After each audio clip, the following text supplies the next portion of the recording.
Bismillahirrahmanirrahim. Assalamualaikum warahmatullahi wabarakatuh. Alhamdulillahil wahidil ahad al-munazzahi 'anil syariki wasyabihi wal walad. Wassalatu wassalamu ala sayyidil bashar wa ala alihi wa man iqtafal athar. Wa billahi asta'inu wa ilaihi alja'u wa bihi a'tasimu wa ba'du. Kaum muslimin yang dirahmati oleh Allah Subhanahu wa taala, segala puji dan syukur kita kepada Allah Subhanahu wa taala. Salawat kepada Nabi kita tercinta Muhammad sallallahu alaihi wasallam. Pada kesempatan kali ini saya ingin sampaikan firman Allah Subhanahu wa taala.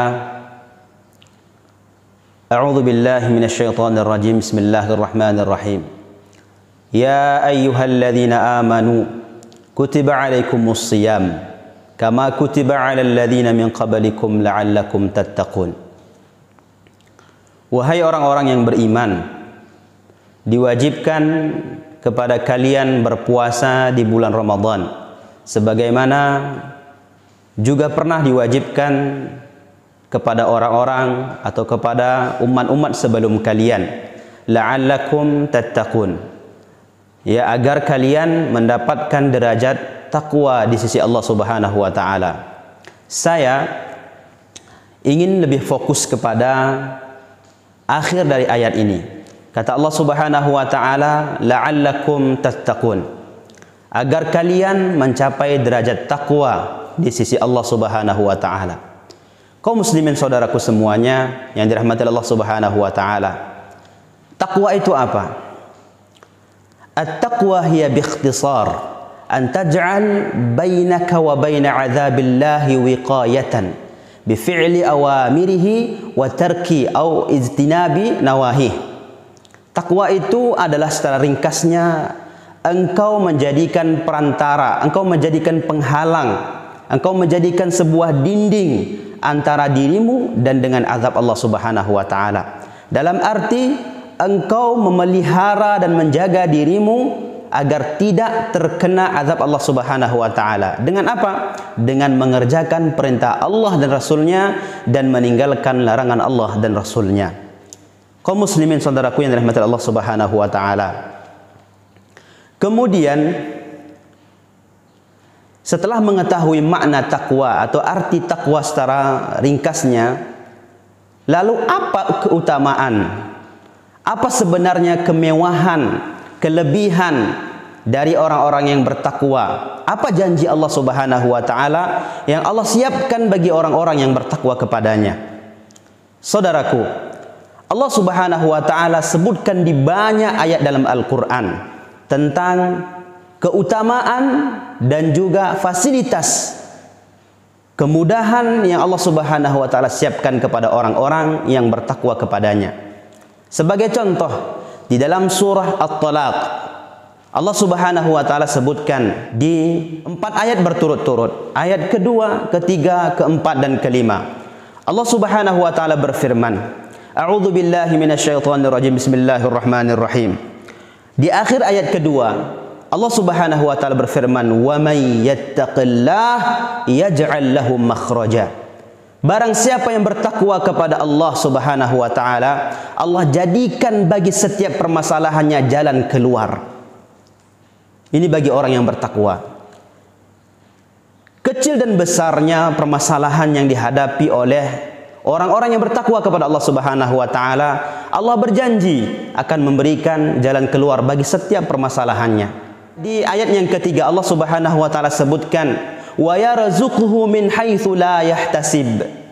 Dan Allah Subhanahu wa taala berjanji akan memberikan rizki kepada orang-orang yang bertakwa kepadanya min haitsu la yahtasib, dari arah yang tidak ia duga sama sekali. Kemudian di ayat yang keempat Allah sebutkan juga, Allah Subhanahu wa taala berfirman, wa may yattaqillah yaj'al lahu min amrihi yusra. Barang siapa yang bertakwa kepada Allah Subhanahu wa taala, Allah berjanji akan memberikan yaj'al lahu min amrihi yusra. Allah jadikan urusan-urusannya, Allah jadikan semua kebutuhannya menjadi kemudahan, yusra. Kaum muslimin saudaraku yang dirahmati Allah Subhanahu wa taala, ayat yang keempat ini sebagian besar para ulama mengatakan bahwa punya atau memiliki kaitan besar kepada atau terhadap ayat yang sebelumnya, yaitu ayat yang kedua. Ayat yang kedua disebutkan oleh Allah Subhanahu wa taala, "Wa may yattaqillaha yaj'al lahu makhraja." Siapa yang bertakwa kepada Allah, Allah jadikan baginya jalan keluar bagi setiap permasalahannya. Jalan keluar. Tidak disebutkan jalan keluarnya apakah mudah atau sulit. Bisa jadi orang sakit, memiliki jalan keluar tapi harus operasi. Jalan keluarnya sulit. Bisa jadi orang kesulitan masalah ekonomi, jalan keluarnya adalah berdagang, usaha, akan tetapi jalan keluarnya adalah sulit, berhutang kepada orang lain. Nah, di ayat yang keempat Allah Subhanahu wa taala sebutkan makhraja di atas, jalan keluar di atas adalah wa may yattaqillaha yaj'al lahu min amrihi yusra. Siapa yang bertakwa kepada Allah Subhanahu wa taala, Allah jadikan setiap urusannya ada kemudahan. Jalan keluar yang disebutkan tadi adalah jalan keluar yang mudah, tidak ada kesulitan. Dia bisa sembuh tanpa operasi, bisa membuka usaha tanpa berhutang kepada orang lain.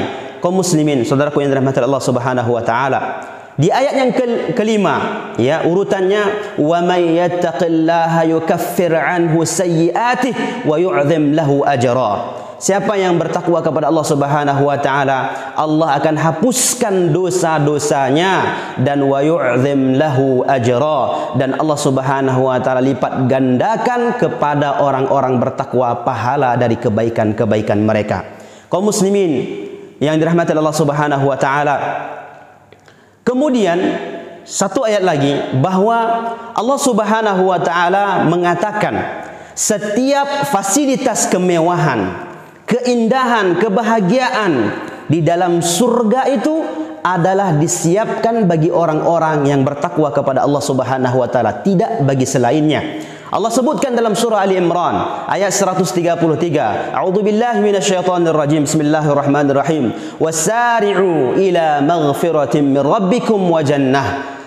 Dan bersegeralah kalian kepada ampunan Rabb kalian, dan juga bersegera kepada surganya Allah Subhanahu wa taala yang luasnya itu seluas langit dan bumi, dan uiddat lil muttaqin. Semua itu disiapkan bagi orang-orang yang bertakwa kepada Allah, tidak bagi orang selain itu.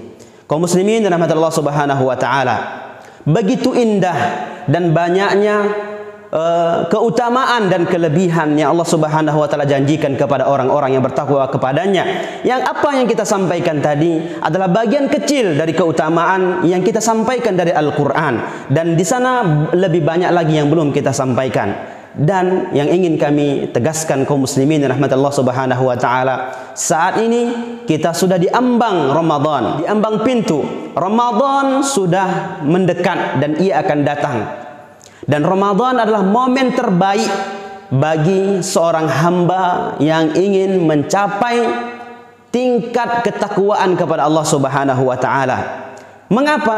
Karena tabiat dan fitrah manusia itu, dia akan mudah melakukan ketaatan kepada Allah Subhanahu wa taala jika teman, saudara dan orang lain ikut melakukan ketaatan yang sama.